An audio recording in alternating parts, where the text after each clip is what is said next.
This is Right About Now with Ryan Alford, a Radcast Network production. We are the #1 business show on the planet with over 1 million downloads a month. Taking the BS out of business for over 6 years and over 400 episodes. You ready to start snapping necks and cashing checks? Well, it starts right about now. What's up, guys? Welcome to Right About Now. It's Friday, August 16th, 2024. It's our weekly business news of the week. Got the lovely, looking lovely, as always, Chris Hansen and the beautiful Brianna Hall. little plot twist there. Major What's up, Chris? plot twist. What's up, Brian? Hey, Brianna. Hey, guys.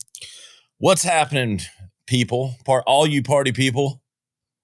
All the things. Lots and lots of things in the news. Lots of news. There's lots of news happening. Chris, how's Storm? Storm is phenomenal as always. Listening from the guest bathroom. I wander out for his breakfast. Yes. In a bit. He's great, though. Yeah. Chocolate Lab Chris has down in Miami in the vacay lounge. He's the vacay dog. You know, He is. He's always on vacay. Big 100-pound big boy. He loves his CBD treats. He's got a good vibe. Yes. Good boy. All the vibes all the time. Hey, it's been a busy week in the news. Lots of stuff happening. Some things, we're always doing, full transparency. We'll be moving to, I think, probably more of a multi-day news segments here soon. Been saying that for a few months, but if I say it, it will manifest. But some of these things happen earlier in the week. You're listening to this hopefully on a Friday, so it's topical on some level. But it's with the election, with business news, with inflation, with rate drops, with all the stuff, it's sort of jam-packed. And so we're always trying to condense it down to what we feel like are the hot topics. And so it's sort of hard to get away from the politics as it relates to business now, that's for sure. And today's news sort of starts that whole train off with what was Donald Trump and Elon Musk's interview earlier in the week on X. And I must say, I just got to come out and just jump right back into the pulpit. It's like, Donald Trump, no matter what you think, okay, what side you're on, what you think, Donald Trump's doing 1 hour X sessions with Elon Musk. And the other side, Kamala Harris, has not been in front of a camera and a microphone in 24 days. And how is this even happening? Like, why? If Donald Trump hid from the news, what would everyone be saying? Like, if he was just nowhere to be found. It's not really in his blood. He's kind of a media tycoon anyway. But what are we hiding from, Chris? Why 24 days not in front of the camera, not saying anything? And I've got a good analogy I'm going to tell, but I first want to know why we think Kamala Harris is avoiding the news. It's a great question. I would like to know myself because, you even have what I would consider the more mainstream Kamala-friendly news outlets asking this question, where is she? And I find it hard to believe that you're taking this time to come up with your policies when you've been vice president for the last 4 years. I think you probably know your policies already. Yeah. I hope. So you're second in command of the, of the free world. Of the free world.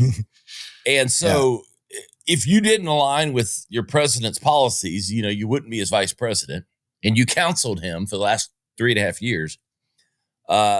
So if you want more of what you got, then you know who to vote for. You can say new energy all you want, but if you're happy with where we're at, vote for what we have, because that's what you have today. Whether he's old or not, Biden's age and Kamala's, their age difference is minuscule. They have the same beliefs, the same policies, and hers are probably even further, liberal, if anything. But at the same time, I think she's trying to come up with what she's trying to say. And I think I'll use this analogy. And I have 4 boys, all different personalities. And my youngest is, at least right now, he has 4 older brothers. He's kind of a follower. I'll just call him that. I think he'll turn out to be more of a leader as he kind of gets his confidence and he's not around his older brothers as much, but he's sort of a follower. And if I was watching them, we were there. They were voting on the name of one of their sports teams. And there's like 10 kids. And, they do this in the class too, where, someone asks, hey, raise your hand if you want this, if you're making a choice. And it's called bias, right? You look around and you see your friends, which friends raise their hand the fastest the most. Nash kind of waits, and then he raises his hand to the most popular thing. I think that this is Kamala Harris. She has been known for indecisive positions, taking late positions at the last moment. And I think it's because she wants to be popular. She wants to say the right things. She wants to do the right things, but doesn't have an opinion and doesn't want to get criticized for it. And so she's kind of waiting to play it and to announce whatever she's going to believe in at the last possible second, trying to take in as much information to get the best possible answer out. And like what people want her to say combined with, because she's flip-flopping on every policy. And then she's waiting to the last second to even make these announcements because she doesn't want to take a stand. If you go ask people in California, like the things that she did, she always sort of threw in her votes at the last second. Yeah. Because she was always kind of like in this flip-floppy kind of, because you don't want the accountability of it. And I think that's what it is. To be fair, also, because your example is perfect about, the voting on the name. Yeah, the bias. Team. And the image that came to my mind, I think, was at one of the Republican debates, actually. And that's where, I want to be fair. I think it was one of the questions about, do you support, war, foreign wars? And it's almost like you could see everyone on the stage kind of look around. You had one or two yes or no immediately. And the rest of the crowd's kind of, the candidates were just looking kind of like, oh, are they going to raise it? Should I raise it? Trying to read the crowd, where it's like, even that, if you're that easily swayed, it tells me you don't even know what you believe in. That's right. And doesn't give me confidence as a voter of, I want to know who I'm picking is standing on what they say they're going to do and they're not easily swayed one side or the other. If you can switch teams that easy or switch beliefs, how do I know what I'm voting for is going to be the same a year, 2 years from now? What say you, Brianna? Well, I think that Elon Musk had a really good point. He brought up all of the other leaders in the world, Kim Jong-un and Putin, and how are they going to feel sitting across, the desk from Kamala? Are they going to take her seriously? Are they going to believe in her policies and what she says? Are they going to be intimidated by her as the leader of the United States? And what security are we risking by having a non-intimidating leader, a leader that sits on top of coconuts and laughs like a hyena? Are we going to be taken seriously as a nation? And what is our nuclear security going to look like? I thought that was a very valuable part of that conversation and something that everybody should be asking themselves as you vote in November. The strength of the wolf is the pack. The strength of the pack is supposed to be the wolf. In this case, Kamala's strength is she would be president of the free world in the United States, backing her up. But the U.S. is not stronger because of her. Yes. That's the point. It's like she would only be in a position of strength because she has the best country on the planet, the strongest country on the planet, backing her up. It wouldn't be because of her own backbone. Yeah, I think it should be in the forefront of everyone's mind, their own security and the security of America, who our leader is, who leads us, and the example that they set on the world stage. Well, you're getting an example right now, 24 days, no leadership. Every opportunity, because look, no one's at home at the White House. President Biden, nowhere to be seen. Clearly, nobody's at home. She could be showing her leadership right now. And she's not. She's doing nothing. She's campaigning and doing weird hands up in the air with Joe Walls or whatever that guy's name is, who looks like Creepy Tom from like the guy that you don't want to meet. You walk into Walmart and there's kind of that old man over in the corner. Like you kind of shuttle your kids away from him. It's like he's trying to be nice. Like that's him. That's that guy. I mean, it's like, okay, hey, he's trying to be nice. Like, he's kind of doing like a weird joke with his finger out, and it's like shuttling the kids along. I'm like, okay, don't touch my kids. Don't even look at them. I'll hit you in the face.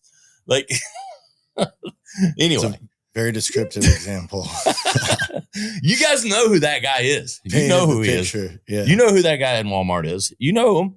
You're like, oh, he's trying to be nice, but he looks a little creepy. And I'm just saying, look, she has every opportunity to be showing that leadership right now because nobody's there. Biden's not going. Look, she didn't have to compete with the president. Biden's not going in front of the camera. He's done one interview that was done by one of his advisors on CBS. What one of the CBS interviewers? It was one of his advisors that did a bunch of layup questions for him. He talked about this loud. You know, it's like nobody's home. She could be. Look, if what they're saying and the energy that is put behind her is true, I have my doubts with mainstream media, but let's just say it is. She could run away with this race if she would be out front and center taking all these, making her position known and just running away with it. Because nobody's at home at the White House. She doesn't have to compete with Biden. He's out of the way. She could be enacting everything right now if she had the answers. But we know the answer to that. She doesn't. That's the point. It's never been more clear. And that's the problem. And that's why, like love him or hate him, Donald Trump's on X for an hour talking about the real issues and how to solve them, with someone that actually runs businesses. So I may not love everything Donald Trump says at every single moment, but I respect the hell out of him for having an opinion and having the chutzpah to put it out there and actually having solutions that he's willing to stand behind. And look, no president's going to be perfect and right all the time. That's the problem. She's going to be worried about whether, okay, let me get some counsel. You know how many staff members she would have if she ends up as president? She's going to have more councilmen than, the Knights of the Round Table. It's going to be 57 Knights of the Round Table in her council because she's going to go, all right, what should we do? All right. She's got a 92% turnover rate in her office. Like, Chris, you said it before the episode. Would you say it's a litmus test already for how smart or dumb we are as a nation? Yeah, it's like a national IQ test, I feel like. Yeah. Which I almost kind of COVID, I feel like was in a way. This is like round 2 of another. Let's test them again. See what they'll bite on. How gullible. And I'd love to be talking about the policies that she's putting out there. That's fine, especially in relation to business. It's a business show. But, inflation, and it's just so funny. The media, God. I mean, they don't even hide it anymore, right? It's like, prime example is like the border, right? It's been her job from day one. She's been there one time. It's still not a great situation at the border. So it's like, all right, if you were any normal business and you were my manager in charge of managing the border and you failed at that, I would fire you. I wouldn't give you a promotion to a job with more responsibility in charge of more things when you didn't even handle one of the main things that was your job to handle when you came in. That's one example. There's probably hundreds of others. The irony with Musk and Trump is, clearly they don't align on everything. Electric cars, and we know the differences they have there and, climate change and all that. And so they can put to side those disagreements and a lot of these policies are crazy. Nothing about Trump's pro-gas policy is good for Tesla. So it's like when you have a guy whose business is predominantly ran from electricity and anti-gasoline who's pushing for Trump, it's like there's something deeper to it. Why? If you're going to jeopardize the profitability of your own business. So President Biden's in a bunker somewhere at home I don't know, Camp Kikabaway. I don't know, wherever he's at, doing whatever he's doing, retired, semi-retired. And she's out on the campaign trail. So our tax dollars just paying for her to get elected. Is that how that works? What's her job as vice president while she's campaigning for herself?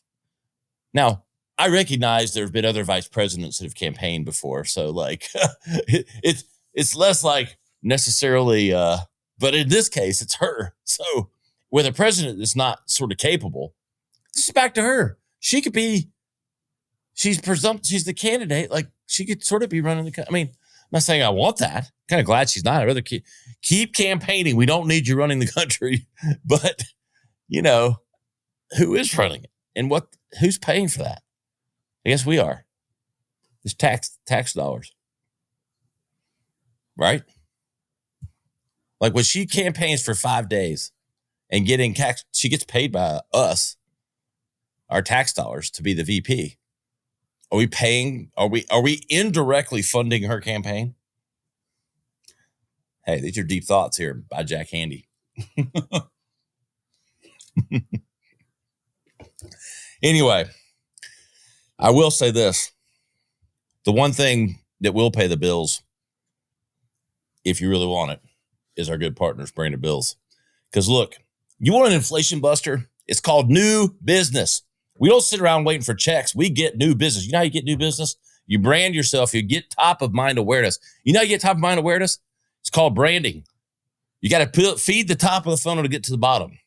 You feed the top of the funnel by more people knowing who you are, knowing your name, brand recognition, and at a high level. And that's exactly what Branded Bills does.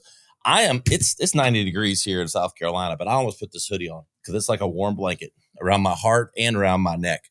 And look, I'm telling you, these are our vibe science. Chris and I do another show. It's all about health and wellness. It's all about good vibes. Be the spark. Hey, we need a spark, baby. That's what I'm saying. I'm gonna run for president, maybe.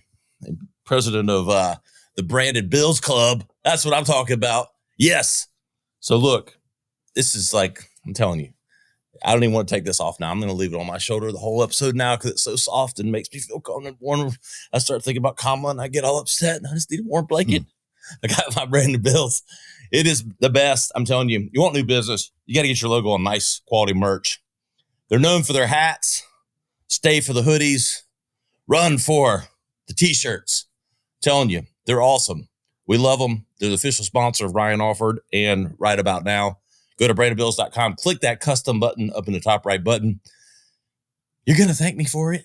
You're going to love me for it because all your customers and everyone that's wearing that stuff, they're actually going to do it. Here's the thing. A lot of people, you get merch and nobody wears it. It goes over in the corner. You know what this is? This is not thrown in. This is the not throw in the corner merch. This is the I get worn all the time merch because their design team makes it look right and they'll set you up because they take care of all of our customers. They'll take care of you. Brandedbills.com, official merchandise sponsor of Right About Now. You know you love them, Chris. I know you do. You got the vacay hat on. Don't let me be the only one loving on them. Oh, amazing hats. Washable, great athletic hats. Great if you're out in the sun. I mean, we've got them. We've used Branded Bills for all of our businesses, and I'm wearing a Branded Bills hat every day. It might be a different name on it, but it's always Branded Bills. Exactly. That's the only brand that matters when you're getting custom merch. So I'm telling you, everybody who send them to goes, hey man, where'd you get that stuff? Well, hey, you know where I did. You've been listening to the show. Branded Bills, baby. That's where it's at. That's the inflation buster right there. The inflation buster is getting new business. Hey, we ain't waiting around for no handouts. We don't need prices to go down. We need new business, and it starts with Branded Bills. All right. What's next here? Kamala Harris's campaign website has no economic plans. I think my team is setting me up for this. You know, I've already been on the soapbox here. Vice President, more gasoline on the fire. You know, yeah, it's business economic plans. Vice President Harris on Tuesday. This is what she selected Tim Walz, but her campaign website lacks information about her economic plans for the country. Hey, it's energy, baby. It's excitement. Vote Kamala. It's just all about the energy. It's all about you know what? Has there ever been a bigger campaign that was all sizzle and no steak? Like, talk about marketing. Dude, marketing. Like it is. Yes. Congratulations. They know what they're doing. Yeah. When in reality, there's articles like this. U.S. credit card holders in crisis as they face an addiction to spending, financial experts warn. 50% of U.S. credit card holders carrying higher debt balance today on a month-to-month basis can serve as a powerful tool, but they also represent risks to achieving financial freedom, says That's what a new bank rate survey unpacks as the Federal Reserve Bank of New York released a Q2 report on household debt and credit, showing that credit card debt is growing. Yeah. Prices are higher, making less money to take home. Gas costs more, bread costs more, and credit card debt's up. Shocker. Chris, can you believe it? I can't believe it, Chris. Unbelievable. It sounds like something Kamala would say. Yeah. How are you going to fix inflation? Well, credit card debt's up. I'm like, yeah. How are you going to fix inflation? You know, Chris, inflation's bad and we got to fix it. We're going to fix it better. Okay. Yeah. We're going to fix it back better. Yeah. It's important. It's important to prioritize credit card debt payoff because this is probably your highest cost debt by a wide margin. At least 50% of Americans are carrying a higher balance today on a month-to-month basis than they were in March of 2020. This is up from just the 44% recorded this past January. These are big. It's a very big number. That's a big freaking jump. I'm telling you. Like, all this runs together, Chris. We talk about some of these themes because it's related to business, but all this stuff runs together. Credit card debt's higher. Costs are higher. Employment's slowing, decreasing. Interest rates are too high. If you want the same, you got it, baby. It's already in the office. Just stick with what you got. Stick with what you got. I'm just telling you. It's so obvious. And we're going to keep talking about it because, hey, we're going to use our voice to share what we're going to come to you with the facts of the truth. There used to be no spin zone on Fox. I don't get into the Fox CNN. I don't. I'm not just like a Fox junkie all my life. Like call me Captain Obvious. I'm going to start wearing a shirt that says Captain Obvious. Like I'm not spouting anything off from some radical point of view. This is just Captain Obvious, right? Isn't it? Is there some of this obvious? Yeah. And inflation itself is just another form of taxation. It's like, we are taxed to the point where there is no return, and inflation is just another form of that. Yep. There's a strong figure here. Americans owe 45% more now than they did early 2021. And the delinquency rate is the highest since 2011. That's massive. Just hey, this awkward kisses on stages and hugging babies, whatever you got to do. Energy, no specifics, no plan. Stay the same.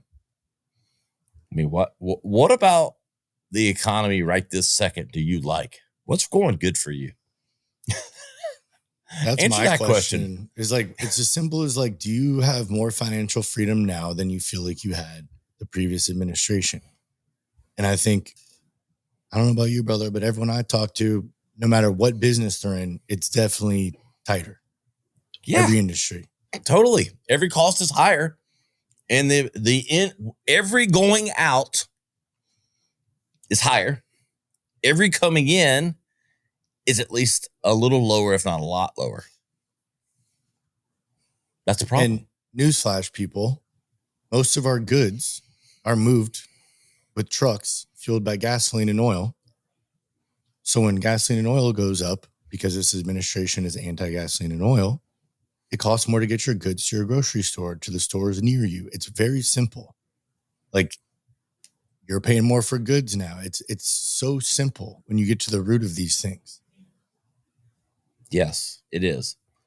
And, that's how we're going to keep talking about it. And I think it's going to be interesting to see how the slowdown goes. I mean, there's an article on your health. Economic slowdown will kind of determine the election. It's like, if it gets a little bit worse, Trump wins, stays the same, Kamala wins. We talked about this pre-episode. It's like everyone I ask to is like not happy with where the economy is. And they sort of like, whether it's in the open or behind closed doors, says they're going to vote for Trump. But yet, look, we're all in our own bubbles. We all do this. I'm not stupid. It's not a focus group of one. The data says what the data says. But who are these people voting for Kamala and why? Why? Like, what about what's the direction that you like? Just enlighten me. Come on the show.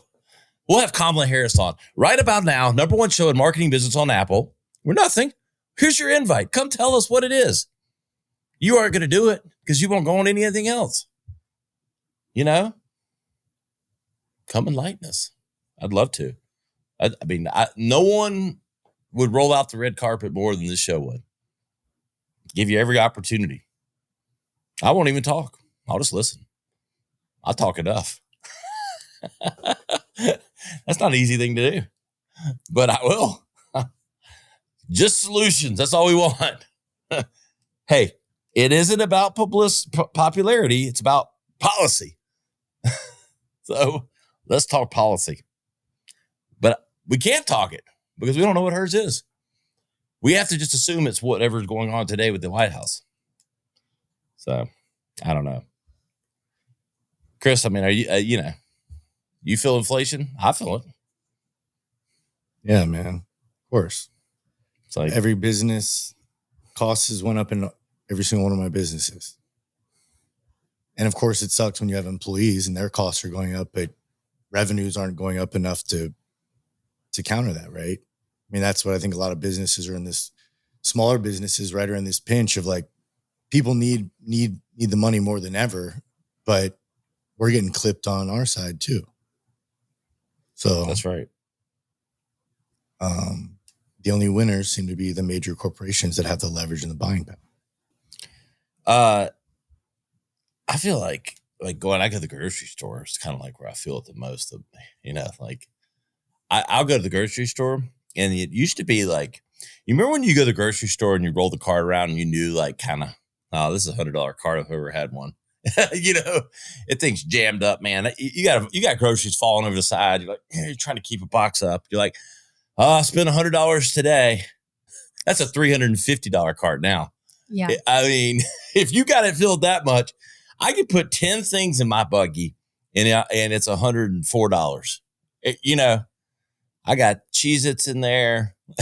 It's $100 every time you go to the grocery store. You run in for eggs, milk, bread, and cheese. That's $100. Oh, literally.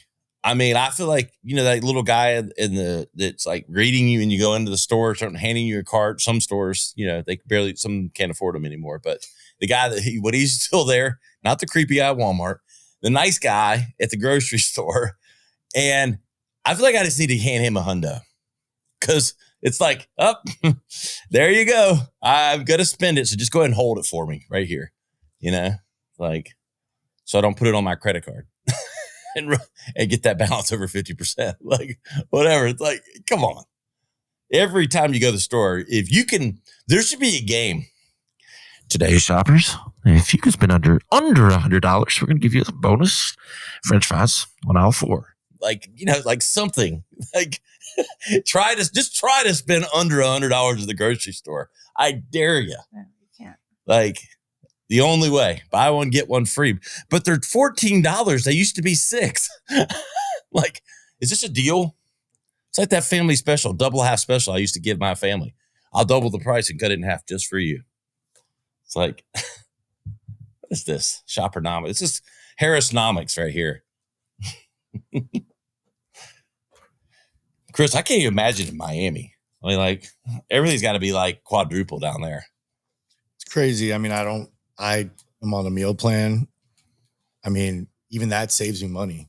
If I were to go to Trader Joe's and eat, how I eat and cook it, it would definitely be really expensive. But even where I'm like at Trader Joe's and I'm buying like organic fruit, you know what I mean? Like organic blueberries, and it's like $8. Yeah. It's like, oh yeah. The organic scam is like, and I like to eat organic. I know it's supposed to be better, but it's like, I still question it. I feel like they're just changing the label. Like, this is cynicism in me. Like, I'm like, they just change the label with the thing. Like, is this really organic? I mean, they're certified organic, but again, who's doing the certification and what metrics are they using? Right. Exactly. I'm like, like if they're paying someone to tell, okay, yeah, you passed the test, you're certified organic. But I know people, I mean, I have friends that are literally farmers and they grow organic fruit And even I'll ask them and they're kind of like, yeah, like pretty much. Pretty much. It's like, I mean, sort of, not really. And like, here's the truth though. If you can afford to eat any fresh fruit and vegetables at all, much less if they're organic, you're probably doing better than most. Because people eat just packaged food, the ramen noodles, the mac and cheese, all that stuff. Because it's expensive to eat fruit and vegetables. It's expensive to eat healthy. I think I talked about it, that $17 salad. Like, wait, what's on this? Is there gold flakes? I mean, bro, you go to Chipotle, you can walk out spending $15 on a bowl of rice and meat, Oh, yeah. It's expensive. The vote with your pocketbook, not your popularity party. Your pocketbook and the policies. So it's an impacting business. Any final words today, Chris? Everyone have a great weekend. Can't believe we're almost at the end of August. It's wild. Time's flying. Yes, it is. Kids are back in school already in South Carolina. They started early. Probably just now starting to go back in other areas. So we appreciate you out there. We appreciate Brandon Bills, the official sponsor of Right About Now. You can find us, ryanisright.com. All the highlight clips, all the past episodes, all the value. We've had some of the biggest names in business, sports, cover the gamut, talking their business journeys, their success journeys, all of that. You find all that back episodes at ryanisright.com, along with all the other news articles and soapbox rants you could ever want. Chris is Chris Broby Hansen on Instagram. Go check out Chris. He's prettier on Instagram than he is in person. Let me tell you. I'm at Ryan Alford. We appreciate Sawyer Rice, our producer. For Brianna Hall, Chris Hansen, I'm Ryan Alford. We'll see you next time on Right About Now. This has been Right About Now with Ryan Alford, a Radcast Network production. Visit ryanisright.com for full audio and video versions of the show or to inquire about sponsorship opportunities. Thanks for listening.